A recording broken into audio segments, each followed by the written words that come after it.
Everyone said it was impossible. The rules were strict, the hallways were narrow, and the staff never missed a thing, but that didn't stop us. Because when an old man's last bit of hope depends on seeing the one friend he still remembers, you risk everything.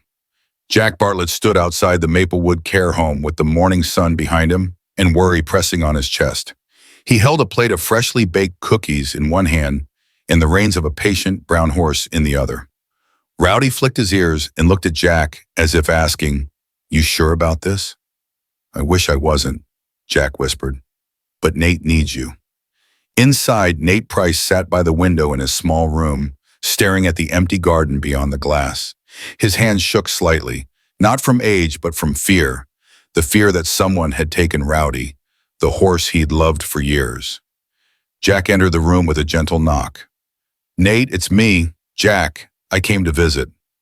Nate didn't look up. "He's gone," he muttered. "Rowdy's gone. Someone took him."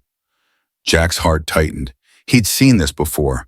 The confusion, the fear, the lies the mind tells when memories begin slipping away like water through fingers. "No one took him," Jack said softly. "Rowdy is safe.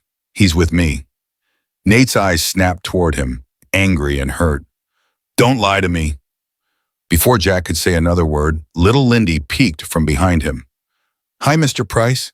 I brought cookies." But Nate shook his head. "I've lost my appetite." Jack knew talking wouldn't fix anything. Nate needed to see Rowdy to believe the truth, so Jack tried again. "Nate, come outside. He's right there. You can even see him from the window." Nate glared at the garden. Liar. It was clear. Nate was trapped inside a memory that wasn't real. And if Jack didn't break that lie soon, Nate's hope would disappear completely. When gentle words didn't work, Jack stepped out of the room and whispered, "You're making me do this, old friend." The halls were quiet. The nurses were busy. The coast was clear. Jack hurried out the back door, nodded at Lindy, and together they led Rowdy toward the building. But sneaking a full-sized horse into a care home is not as simple as sneaking in a cat or a snack. Rowdy's hooves clopped loudly on the concrete.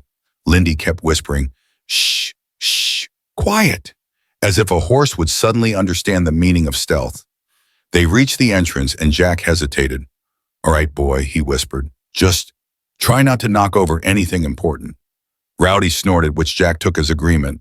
They carefully guided him through the door. His ears brushed the welcome banner.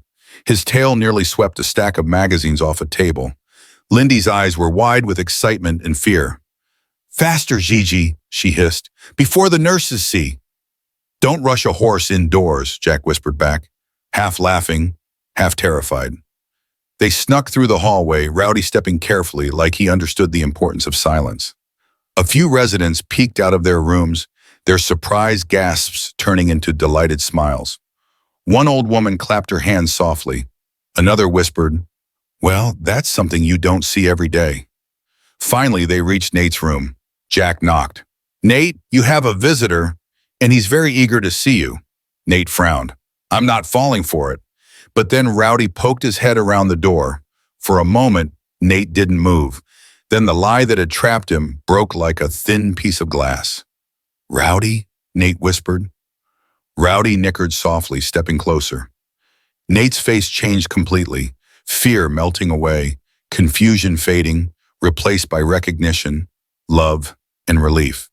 Tears filled his eyes as he reached out. "Oh boy, I thought I lost you." Rowdy pressed his nose gently into Nate's chest. Nate wrapped his arms around him, whispering to the horse the way he always had. Slow, soft, full of memories his mind still held tight. After a long moment, Jack nodded quietly. "Maybe we should take him outside now. Fresh air might feel better." Nate wiped his eyes. "Yes, let's go. I don't know how you did it, but thank you." As they walked outside, a startled nurse appeared, mouth open in shock. "What on earth? How did a horse get in here?" Jack gave a crooked smile. "Long story. Worth it, though." Nate laughed, really laughed, for the first time in months. And the whole care home watched as the old man and his horse walked side by side into the garden, the morning sun brightening everything around them, especially the part of Nate's heart that had been lost in the dark. Sometimes healing comes in the most unexpected way. Sometimes rules can bend for love. And sometimes sneaking a horse into a care home is exactly what a broken mind needs to feel whole again.